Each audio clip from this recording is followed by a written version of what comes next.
A Visit from St. Nicholas, also known as "'Twas the Night Before Christmas," by Clement Clarke Moore.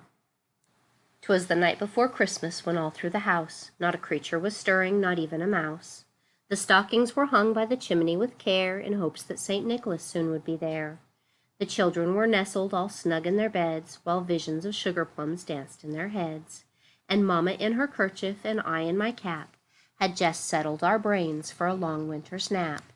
When out on the lawn there arose such a clatter, I sprang from the bed to see what was the matter. Away to the window I flew like a flash, tore open the shutters, and threw up the sash.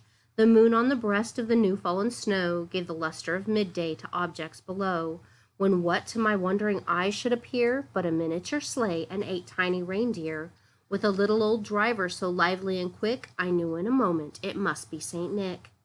More rapid than eagles his coursers they came, and he whistled and shouted and called them by name.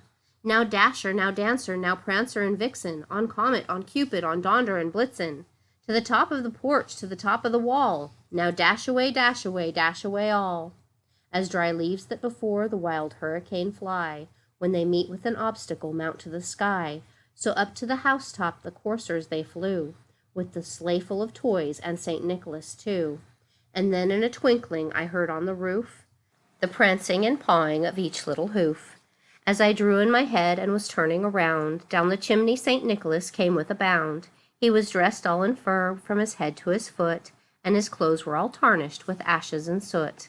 A bundle of toys he had flung on his back, and he looked like a peddler just opening his pack. His eyes, how they twinkled, his dimples how merry, his cheeks were like roses, his nose like a cherry. His droll little mouth was drawn up like a bow, and the beard of his chin was as white as the snow.